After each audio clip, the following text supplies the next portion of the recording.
जी से मैं अनुरोध कर रहा हूं इस विशाल सभा के संबोधित करने के लिए।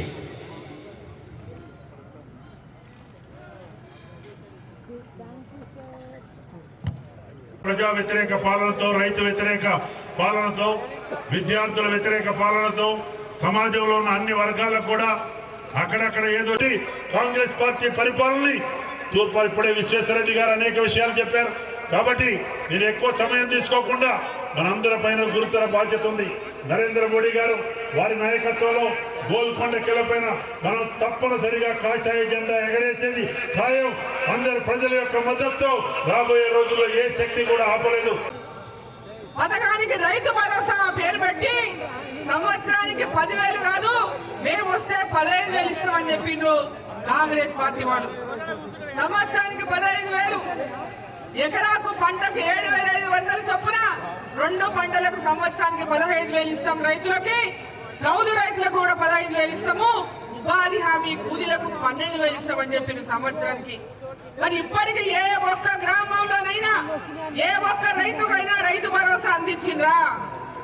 ఏ ఒక్క కౌలు రైతుకైనా రైతు భరోసా అందించిండ్రా? ఏ ఒక్క ఉపాధి కూలీలకు మీరు 12,000 రూపాయలు అందజేసిండ్రా? ఏ ముఖం పెట్టుకొని మీరు ఈ సంబరాలు చేస్తా ఉన్నారని చెప్పి ప్రశ్నిస్తా ఉన్నా. మహిళలకు మహాలక్ష్మి 18 ఏళ్లు పైబడిన మహిళలకందరికి కూడా ప్రతి మహిళకు నెలకు 2,500 రూపాయలు ఇస్తామని చెప్పి మాట చెప్పింది. మరి సంవత్సరం అయిపోయింది. పోయిన డిసెంబర్ 9కి ఇస్తామన్నారు కదా, మరి ఈ డిసెంబర్ 9 వచ్చింది. ఇప్పటిదాకా ఏ ఒక్క మహిళకైనా 2,500 రూపాయలు నెలకు మీరు ఇచ్చిందా అని చెప్పి నేను ప్రశ్నిస్తా ఉన్నా. ఏ ముఖం పెట్టుకొని మీరు ఈ సంబరాలు చేస్తా ఉన్నారని నేను ప్రశ్నిస్తా ఉన్నా. కళ్యాణ లక్ష్మి 1,00,000 రూపాయలతో పాటు తులం బంగారం, ఏ ఒక్కరికైనా తులం బంగారం ఇచ్చిందా అని నేను ప్రశ్నిస్తా ఉన్నా. ఏ మొహం పెట్టుకొని మీరు సంబరాలు చేసుకుంటారని చెప్పి నేను ప్రశ్నిస్తా ఉన్నా. నిరుద్యోగులకు నెలకు 4,000 రూపాయలు నిరుద్యోగ వృత్తి ఇస్తామన్నారు. డిగ్రీ చేస్తున్నటువంటి అమ్మాయిలకు ఎలక్ట్రిక్ స్కూటర్లు ఇస్తామని చెప్పి మాట చెప్పిండ్రు.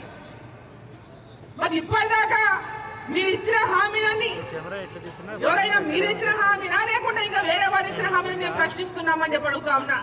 మేము ఎందుకయ్యా నెరవేరుస్తాయని మీరు ఇచ్చిన హామీలంటే, భారతీయ జనతా పార్టీ మమ్మల్ని విమర్శిస్తుందని చెప్పినటువంటి అన్నా వాళ్ళగా నోరుకి ఎంత వస్తే అంత మాట్లాడుతున్నారు. అసలు ఈ ముఖ్యమంత్రిది అసలు నోరేనా? అది నోరేనా? ఒక ముఖ్యమంత్రిని చూసాం గతంలో.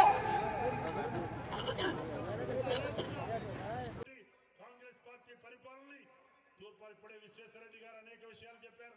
కాబట్టి నేను ఎక్కువ సమయం తీసుకోకుండా మనందరి పైన గురుతర బాధ్యత ఉంది. నరేంద్ర మోడీ గారు వారి నాయకత్వంలో గోల్కొండ కిలపైన మనం తప్పనిసరిగా కాషాయ జెండా ఎగరేసేది ఖాయం. అందరు ప్రజల యొక్క మద్దతుతో రాబోయే రోజుల్లో